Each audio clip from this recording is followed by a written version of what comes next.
Ramayana's love is brimming with responsibility. But I want to ask one question. Where does this responsibility come from? Sita could have stayed back in Ayodhya. She could have lived there and enjoyed the comfort, as Mani said, just send me a WhatsApp message when you're back and I will come and invite you. She could have done that. Rama could have said, okay, this is the end of Sita. There is nothing I can do further. He could have lamented, gone back to Ayodhya, and he's a prince. He can marry. If he wants to marry another woman, that will always happen. He could have continued his life that way.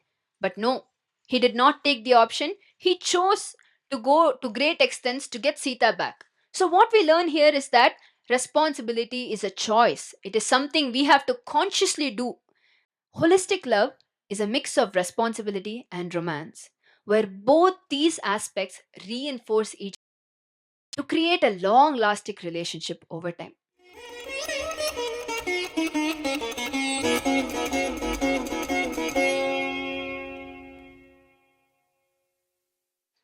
మధుర వసంత பம்பை பொய்கையில் மலைய மாருதம் வீசுகையில் மைதிலியை விட்டு ராமபிரானும் மன்மத பானத்தால் மயங்கி நின்றார்.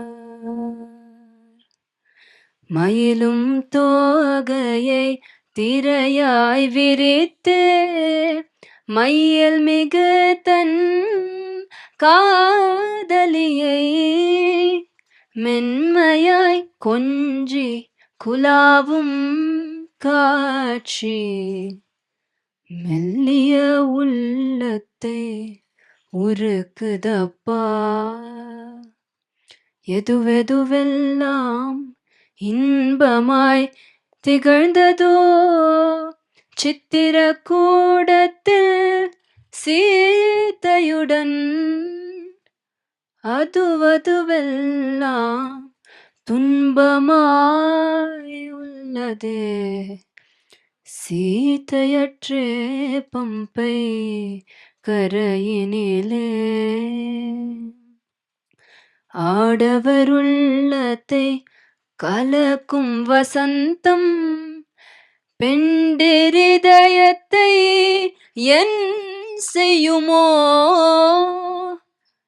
மென்மை மிகு பெண்ணும் வசந்தத்தாலே மையல் மிகுந்தே வாடுவாலே.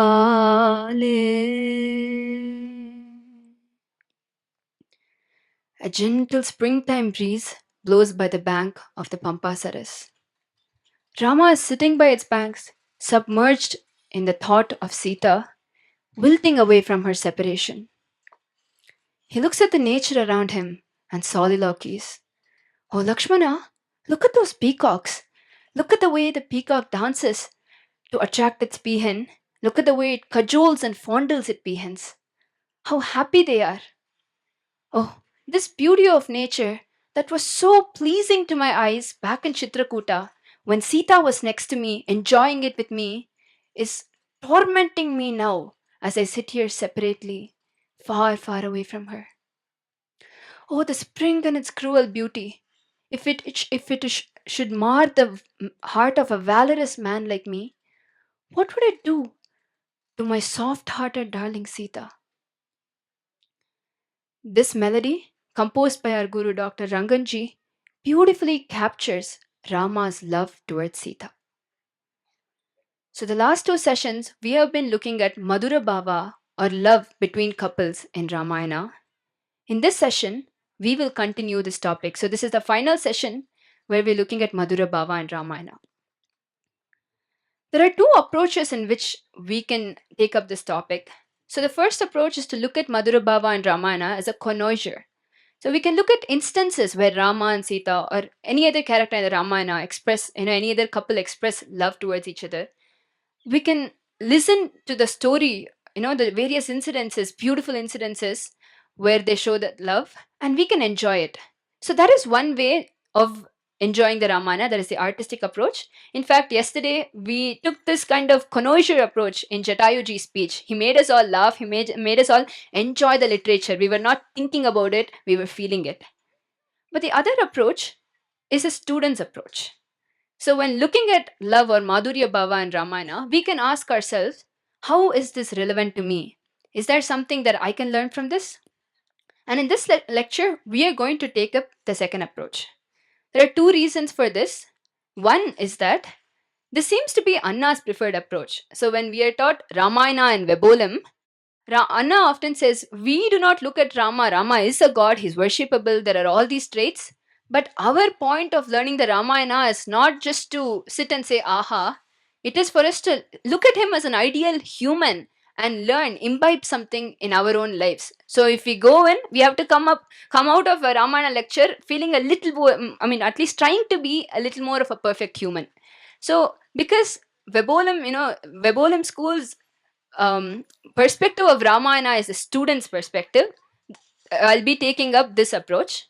Another reason to take this approach is this seems to be very relevant to the modern world, to today's world. Now, why am I saying that? In order to understand why the students' approach to love in Ramayana is important today, we have to first understand what is going on today around us. So, we will take a small detour from love in Ramayana and look at a modern love story. So, what really is going on in the world around us in the name of love? First of all, what is the modern understanding of love? What are the modern love stories we hear? So, the different storybooks that we read on love, the films we watch, songs, they all mostly portray only the romantic side of love. They express the emotional experience of falling in love, the kind of excitement and the magic, the beauty, and there is so much celebration of the romantic aspect of love that it kind of creates an impression that this is all there is to love. So we have evolved for ourselves a culture that places unrealistic expectations on romance and love. The result of this is that, okay, so before going to the result, well, this is good. Romance is a beautiful part of life. But the only problem is the kind of romance that is shown in common media today, the falling in love kind of romance, usually does not last more than the first, anywhere between 2 months to 2 years. So scientists call this the honeymoon phase. And invariably, this phase comes to an end. So what happens when this phase is over in a relationship? For people who get into relationships thinking this is all there is to love, they start thinking, well, maybe we are falling out. The term falling out is very popular. No, maybe the relationship is losing its value. Maybe there is nothing else. So, and consequently, this is a reason to quit the relationship. Now, I'm not saying this is the only reason. That is very simplistic. There are various other reasons for why they do. Lack of adjustment and things like that being a reason. But this is one of the primary reasons. Now, what happens is over time, so this usually happens in the beginning of adolescence, and I'm talking about today's world. While I might not have statistics, you can go out there, move around with youngsters. I think a lot of the youngsters will nod along to this. And if you want to take a shortcut, open Netflix, watch any youngsters movie, TV series, and this pattern is happening. So I'm not making this up. So what happens is over time, there is a pattern of getting in and out, and in and out, and in and out of relationships. That by the time that adolescent has reached adulthood and they are of a marriageable age, they are not confident in their ability to sustain a long term committed relationship. And as a result, many youngsters are hesitant to marry. Now, I am not saying this, the numbers are saying this. Between 1970 and today, in the United States, marital rates have dropped from 76.5% to 31%. What this means is in 1970, 76% of Americans were getting married, and today only 30% of Americans are getting married. So the number has literally halved in 50 years. And this trend is only going downhill further on. If this is the case in developed nations like the United States, Outlook India had an interview with so you might have heard of Outlook India. It's a very popular media group. They had an interview with a lot of youngsters, and they found out that Indians are following suit. A lot of young Indians are hesitant to marry. Okay, they don't want to marry. Well, so what? Research answers so what as well. The effect of decreasing marital rates is declining physical health, declining financial health, increasing stress, and loneliness at a personal level. And at a societal level, communal level, we have the breaking down of societies and decline in population. So now a lot of governments are actually starting to raise red flags saying this trend has to be reversed. There is a problem. Marital, decline in marital rates is affecting our country, its economy, its, the social population, mental health, and things like that. So you can Google, in fact, if you want it, and have a better idea of the scenario. I threw in a few numbers, a few statistics, but you can do a more detailed research on this. So, I started with a question: why is a student's approach to love and Ramayana more relevant for today's age? And I think I've answered it. So now, do things have to be this way? Can it be changed? For a society that is for a generation that is so lost and confused about maintaining relationship, how do we maintain relationships? What is love? For a generation that has no clue, is there somewhere we can get any guidance for these questions? Unfortunately, that is exactly what the Ramayana is there for. Why Ramayana? Anna actually answers this question beautifully. A lot of the popular, famous love stories that we say, take Shakuntalam in Sanskrit literature or Romeo and Juliet in Western literature, these are all love stories that we consider ideals of love. All of them talk about love before marriage or the falling in love stage. But it is only Ramayana that focuses on love after marriage, on maintaining love. So there has to be something we can learn about what is making things work between Rama and Sita. How are they maintaining their love? We looked at a modern love story. Now let us jump into a timeless love story. Responsible love in Ramayana. That is the topic for the next 40 minutes. I started this speech with a song that I said beautifully captures Rama's love towards Sita. Now, why is that? What is it about the song that portrays Ramayana's version of love perfectly? So, if you went back, I'll explain the lyrics, the meaning to all of you. If you went back and looked at it, the song starts with Rama grieving Sita's separation, but then it ends with Rama's deep concern that Sita will be going through the same grief. So the first part is Rama's romantic feelings towards Sita. The second part is Rama's responsibility towards Sita. And this balance of romance and responsibility is love as portrayed in Ramayana. So the previous two sessions, romance and Ramayana, love quarrel, they all looked at the romance side. Now, let us take a deep dive into the responsibility side. There are various small to big instances where Rama and Sita. So there are other couples as well who show this, but we are going to focus on Rama and Sita specifically. There are various minute to major instances where Rama and Sita are responsible towards each other. In fact, this aspect, responsibility is pervasive in every gesture of Rama and Sita, the way they talk to each other, the way they act with each other. But we are going to take two major instances and see how, two major scenarios rather, and see how Rama and Sita are responsible towards each other in these two scenarios. Each scenario, we're going to take four specific instances. So the first scenario we're looking at today is responsibility in new couple. This comes at the beginning of the epic. Rama and Sita have just married. They're a newlywed couple living in Ayodhya, the palace of Ayodhya, and things are going very well for them. They're happy. Rama is going to get coronated. The perfect life, as we would say. But suddenly, disaster strikes. What is the disaster? Rama has to leave everything behind and go to the forest. Now, this is often, when things are good, it's easy for couples to stay together. But when some difficulty comes, that's when love is tested. Now, this newly married couple, Rama and Sita, their love is tested in the very beginning.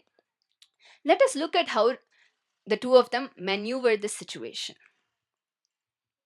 So, the sequence first, Rama has been told that he has to go to the forest, and he has decided to go. He comes to meet Sita and tell her that he has to go to the forest. Now, this entire sarga, if you look at it, the first few slokas, he explains to Sita saying he has to go to the forest to follow Satya.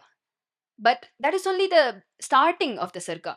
The rest of the sarga, if we actually look at it, Rama explains to Sita, gives various suggestions on things she can do to live peacefully in Ayodhya while he's away. So he tells her things like, you know, be in penance, follow your puja, take care of Amma and Appa, do not get into the politics, do not talk too much about me in places where it might be controversial. Now, okay, it all makes sense. These are all things we would say to our well wishers. But we have to put ourselves in Rama's shoes and look at and imagine the frame of mind he must have been in. He's suddenly been told that he has to go to a forest when just yesterday he was going to become the king. His entire world has flipped in a few hours. Definitely, a lot of things will be in his head. Is this even a priority? But to Rama, it is. Even though there is so much that he himself is dealing with, when he's coming to see Sita, he's not just saying, oh, there is so much for me to take care of her, please just take care of yourself. He is concerned. His topmost concern at that moment is leaving his wife behind in a then politically unstable Ayodhya. He's afraid what will happen to her. Will things be okay if I leave her behind? He does not want that to happen, and so he's proactively taking measures to make sure she will be okay in Ayodhya, even though there is so much going on for himself. But Sita excels Rama. So if this is Rama's responsible side, Sita excels him in her responsibility. She refuses to be left behind when Rama leaves to the forest. Why does she refuse? Does she love forest so much she doesn't like Ayodhya? She wants to go to the forest. She explains, आर्यपुत्र पिता माता भ्राता पुत्रस्तथा स्नुषा स्वानि पुण्यानि भुञ्जानाः स्वं स्वं भाग्यमुपासते भर्तुर्भाग्यं तु भार्यैका प्राप्नोति पुरुषर्षभ अतश्चैवाहमादिष्टा वने वस्तव्यम्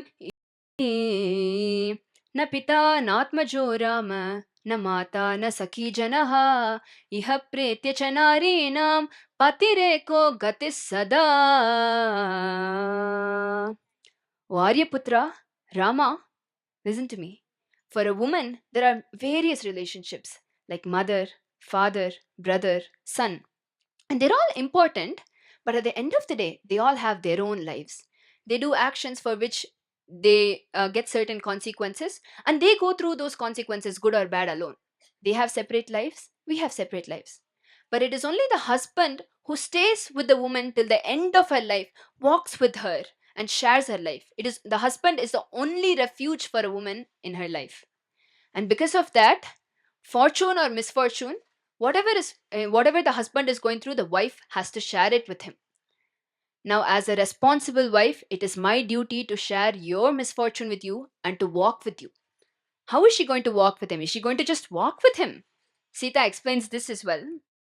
शुश्रूषमाना ते नित्यं नियता ब्रह्मचारिणी सहरं से त्वया वीर वनेषु मधुगन्धिषु यदि त्वं प्रस्थितो दुर्गं वनमध्यैव राघव अग्रतस्ते गमिष्यामि मृत्नन्ति कुशकण्टकान्.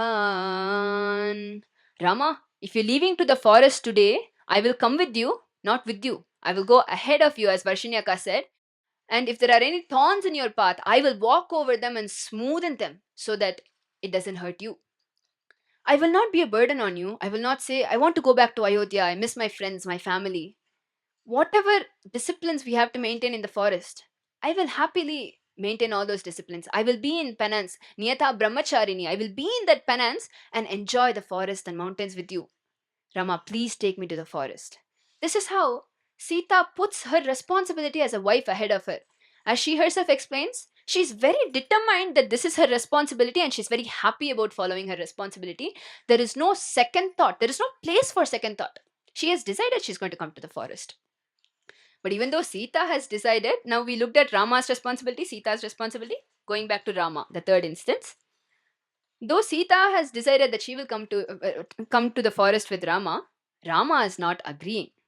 Why is he not agreeing? Does he not want Sita around? As Varshiniaka suggested, oh, I myself have so much to take care of. Now, if I have to take you along, I'll have to protect you and everything too. That's just added weight on me. Is that Rama's attitude? Well, turns out the reason, why Rama does not want to take Sita is, he explains, न देवी तव दुःखेन स्वर्गमप्यभिरोचये न हि मेऽस्ति भयं किञ्चित् स्वयंभूरिव सर्वतः.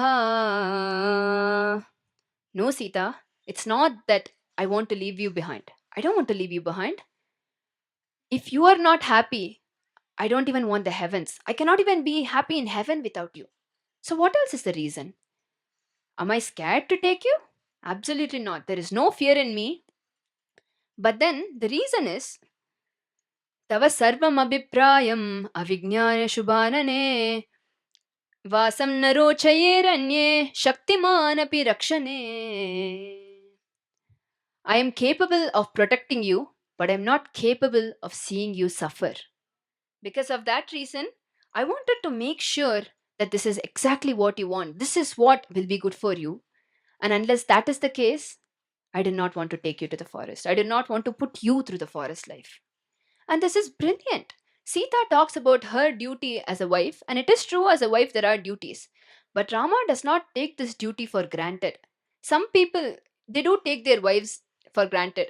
No, this woman, she's just there to serve me. If I come back from office, she has to keep food ready and she has to align herself to my schedule. Her priorities, what other work is she doing? Let her do everything after she does my work. There are many men who take a wife's responsible side for granted. But Rama is not one such man. In fact, even though Sita says fortunes and misfortunes are common for a husband and wife, Rama, if there was a fortune, he would definitely think Sita is entitled to that fortune. My fortune is her fortune. But when there is a misfortune, he does not think the same way. Why? Because his responsibility is towards her happiness. He wants her to be happy, he wants her to be comfortable. And so, only when finally Sita blackmails Rama, saying, I will drink poison and take my own life if you don't take me, does he take her along. Now, the last instance in this sequence, they've left to the forest, but the display of responsibility, you can even say they are somewhat competing to show their responsibility towards each other. And this does not stop here. After they have gone to the forest, so far I would say, we looked at negative responsibility. Negative responsibility is to make sure that our partner is not sad. But now there is an instance of positive responsibility, making sure that our partner is happy. So once in the forest, Valmiki describes how Rama enjoys the Vanavasa life in Chitrakuta. दीर्घकालोषितस्तस्मिन् गिरौ गिरिवनप्रियः वैदेह्याः प्रियम् आकाङ्क्षन् स्वं च चित्तं विलोभयन् वैदेही रमसे कच्चित् चित्रकूटे मया सह पश्यन्ति विविधान् भावान् मनोवाक्काय संयतान्. Even though Rama has lived in Chitrakuta for only 1 month, it seems to him like he's been there for a Dirghakala, very long time. And once there, he happily enjoys the nature around him. Well, he himself is a lover of nature, but here Valmiki specifically describes that he gladdens his heart, he makes himself enjoy the nature so that Sita will also enjoy it with him. He does not want to set up, non-cheerful, pessimistic mode for Sita. If he is cheerful, she will also be cheerful. We say happiness is contagious. And for that reason, he makes his own heart happy. And not just that, he also explicitly pauses and asks Sita, Vaidehi ramase kachite? Sita, are you enjoying this nature with me? And then after that, Sakhi vigahasva Site mandakinim nadim kamalanyavamajjasva kamalanyavamajjantim pushkarani chabhaminim. Sita, are you missing your friends back in Ayodhya? Don't miss them. You see this river Mandakini here? Take her as your friend. Get into Mandakini, splash the water around, submerge those lotuses, and play with her like you would play with her friends. This shows Rama's consideration. These small gestures of care, affection, and consideration go a long way in a relationship. And they show how much Rama wants to keep Sita happy. He does not want her to miss his friends and everything, the happiness that she got in Ayodhya. Now, this scenario where the first trial that the couple go through, the way they handle it shows the synergy that Rama and Sita have. Both of them are prioritizing the other person over themselves. But we can say when a lot of people they get married newly, they're very enthusiastic about it. They want to do the best, they want to make their partner very happy and all that. But over time, what happens over the years is it starts to get a little mediocre, they start to lose that energy. But with Rama and Sita, that is not the case. This is where we come to our second incident, responsibility in an old couple. So, 13 years after the previous incident, Sita is kidnapped by Ravana. This is a second fault line, a second trial that Rama and Sita have to go through. How do they maneuver this situation? So, this scenario starts with Rama running behind Maricha. He kills Maricha and he comes back. On the way, he sees a lot of inauspicious signs, and his first instinctive thought is protectiveness for Sita. Just as he's coming back, he's not able to run fast enough. His heart is racing faster than his leg can. Why? He thinks, Ashubham batamanyeham gomayuhu vashite yata swasti syadapi vaidehya rakshasaihi bhakshanam vina. Oh, I see all these inauspicious signs. Sita should be okay. Nothing should have happened to her. The Rakshasa should not have eaten her. Thinking this, he rushes to the ashrama, and once he is there, he is unable to find Sita. He searches everywhere, he laments, and yet he is unable to find Sita. Now, the task ahead of him looks impossible. Sita and Rama and Lakshmana are just two men in a huge forest. And, like today, they don't have all these mobile phones, GPS connectivity, detective agencies. They're just two men all alone in a forest. There is no idea as to what has happened to his wife. Who would have taken her? Where? Now, how will Rama even get her back? So, what a lot of people will do in the situation when a huge loss suffers them is initially, yes, it is very scared. As we saw Rama's initial reaction, he's very concerned that something would have happened to Sita. But over time, he can just accept the fact that a great loss has occurred to him. He could have let go. He could have searched, lamented, and finally said, okay, well, this is fate. Sita has lost. What can I do further? There is nothing I can do. Because truly, there was nothing he can do all alone in the forest. But that was not how Rama thought. What do you mean by there is nothing I can do? I will do the impossible to get my Sita back. What is the impossible? When he sees that the forces of nature are not helping him find his chased wife back, he roars, saying, Pura Puraiva me charudati maninditam dishanti Sitam yadinadya maitilim sadeva gandharva manushya pannagan jagatsa shailam parivartayamyaham. If my Sita is not returned to me in the same form in which she went missing, this entire world filled with devas, gandharvas, manushas, pannagas, this world filled with its mountains and ocean, I will flip it over, I will destroy it. I will do anything if I do, I will go to this extent if I don't get my Sita back. And even though he calms this kind of anger down, he does not destroy the world, he does go to a great extent to find Sita. From being all alone in a forest, he he replaces the king in a kingdom. He creates, he gets into the politics of a kingdom, makes a king. We say kingmakers. So he makes a new king, he gathers an army, he crosses an ocean, and he fights a battle just to get Sita back. Later on, when Hanuman sees Sita in Sundarakanda, he reflects on all of this. He sets sight on Sita, and the first things that come to his mind is எவளை நாடியே ராமன் வில் முறித்தாரோ எவளை தேடியே காட்டில் சஞ்சரித்தாரோ எவளை வேண்டியே ராம் கவி படை திரட்டினாரோ அவளை கண்டேன் இங்கு என்றுணர்ந்தார். When Hanuman sees Sita, he sees the actions, the history, all those things that Rama has gone through for her. He's gone through so much and he will go through so much just to get her back.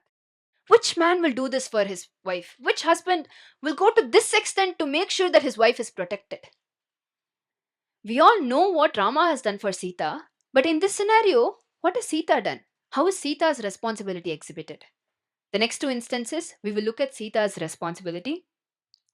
So, after 10 months of being imprisoned in Ashokavana, Hanuman finally comes to meet Sita. Sita is seeing a friendly face for the first time, and what should the instinct be?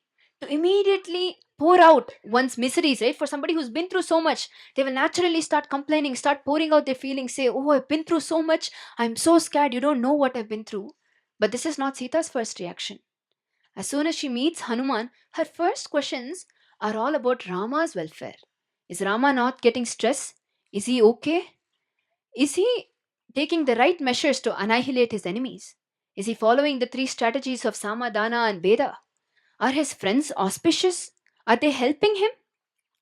Is Rama's lotus like face not wilting in my separation? And even further, she adds, Hanuman, it is only to hear this that I've been holding my life for 10 months. It is only to hear that Rama is okay that I've been holding my life for 10 months.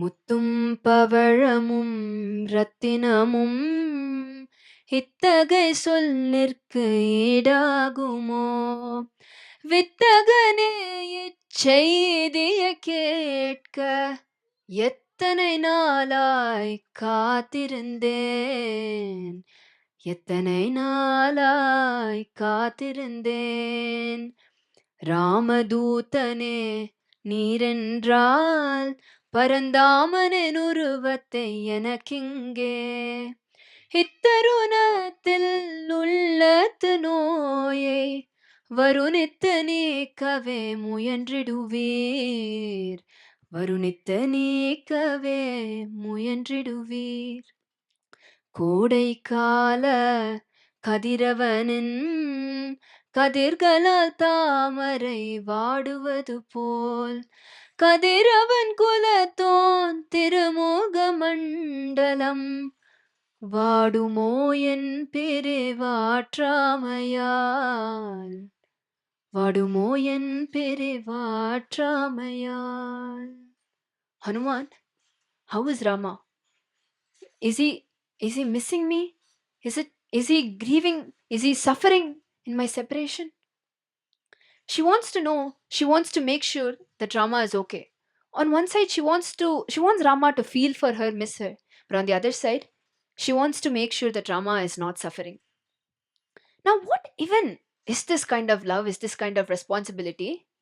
She herself has gone through so much, and yet she's not concerned about the pain she has gone through. She's not sunken into that self pity about herself.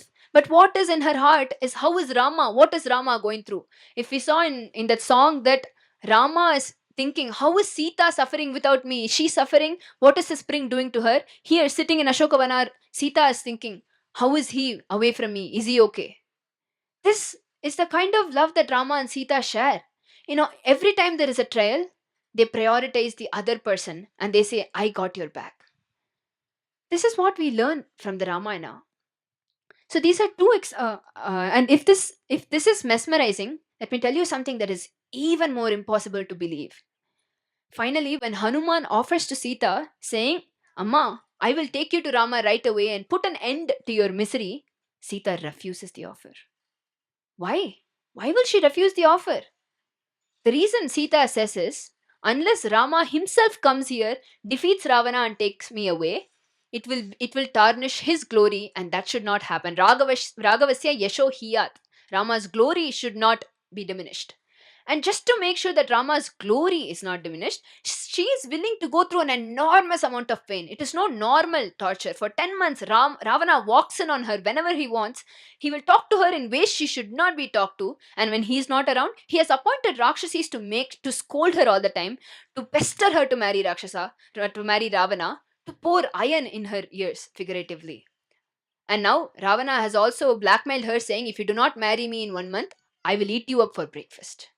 This is no normal torture, but she takes all of this pain just so Rama's glory should not come down. What is this level of responsibility? This truly shows that the love in Ramayana is otherworldly. So these two incidences are enough to show that Ramayana's love is brimming with responsibility. But I want to ask one question. Where does this responsibility come from? The answer is, this responsibility was a choice. In both these situations, we see that both Rama and Sita had other options. Sita could have stayed back in Ayodhya. She could have live there and enjoy the comfort. As Manni said, just send me a WhatsApp message when you're back and I will come and invite you. She could have done that. Rama himself asks her to stay back and he will not mistake her if she does. The people of Ayodhya will not mistake her. In fact, they all ask Rama to leave her behind. They say, if you are gone, at least seeing Sita will be like seeing us. So at that point, she could have made use of that, said, oh, I have to stay back for the people of Ayodhya. There are so many reasons for her to stay, but she made a conscious choice to be with her partner, to take care of her partner. Similarly, in the second scenario, we see that Rama had a choice. Rama could have said, okay, this is the end of Sita, there is nothing I can do further. He could have lamented, gone back to Ayodhya, and he's a prince. He can marry. If he wants to marry another woman, that will always happen. He could have continued his life that way, but no, he did not take the option. He chose to go to great extents to get Sita back. So, what we learn here is that responsibility is a choice, it is something we have to consciously do. And when this happens, when there is so much responsibility in love, something very beautiful happens. Slowly, over time, responsibility turns to romance. And this kind of romance is very different from the kind of romance we described in the beginning, the honeymoon phase kind of romance. This kind of romance actually has responsibility as its foundation. When a couple go through so much together, and when one person is down, the other person comes there, supports them, and says, I am there for you, I will take care of you. Naturally, will some sense of affection not grow over time? It will. I am not saying this, Ramayana is saying this. When Anasuya praises Sita for coming to the forest with Rama, she tells her, Yadyapyesha bhavet bharta mamarye ममार्ये वृत्तवर्जितः अद्वैदम् उपवर्तव्यः तथाप्येष मम मया भवेत् किं पुनर्यो गुणश्लाघ्यः सानुक्रोशो जितेन्द्रियः स्थिरानुरागो धर्मात्मा मातृवत् पितृवत् प्रियः. Amma, even if a husband does not have wealth or virtues, a responsible wife will follow him, will not give up on him. Then what is that to say of my husband Rama? He's a Dharmatma. He takes care of me like a mother and a father. It's quite natural that I will follow him and be responsible towards him. Similarly, after losing Sita, Rama laments to Lakshmana saying, Yame Rajyavihinasya vane vanyeshu jivitaha sarvam vyapanayat shokam vaidehi kvanusagata. Lakshmana, when I was languishing in the forest, when I was sent to the forest, and I had to live this life of pain, it was Sita who stood by me. Sarvam Vyapanayat Shokam. She took away all my misery. That Sita, where is she gone today? We see naturally from responsibility, a very long lasting sense of romance develops, and this is what we see in Ramayana. So I would like to conclude here. So we said we are going to learn from Ramayana about what it means to love. What have we learned? If we had to sum up our learning, Valmiki gives a beautiful sloka that talks about how Rama suffers Sita's separation. He says, Stri pranashteti karunyat ashuteti anrashamsyatah patni nashteti shoken priyeti madanena cha. Rama suffers Sita's separation in 4 ways. 1. Stri pranashteti karunyat. A woman, an abala, has gone missing, and so he suffers from karunya or empathy. Next, Ashuteti Andrishamsataha. He suffers from a feeling of Andrishamsa or responsibility because somebody who has come to him for refuge is missing. Next, Patni Nashteti Shokena. He suffers shoka or grief that he has lost his wife. These 3 aspects show Rama's responsibility towards Sita, but it does not stop here. Finally, Valmiki also says, Priyeti Madanenacha. He has lost his lover and so he suffers due to love. And the same is true of Sita. When she asks Hanuman how Rama is, and when Hanuman explains that Rama is suffering without her, that is like poison and ambrosia to Sita at once. Amritam vishasamsrishtam tvaya vanarabhashitam yacha nanyamana ramo yacha shokaparayanaha. Hanuman, whatever you have said, it is like honey or ambrosia to me because Rama is thinking about me. He wants me. He wants to be with me. This is Sita's romantic side. but then it is like poison to my ears because Yacha Shokaparayanaha, Rama is suffering and I cannot bear that. So, this is what we take away from Ramayana. Holistic love is a mix of responsibility and romance, where both these aspects reinforce each other to create a long lasting relationship over time.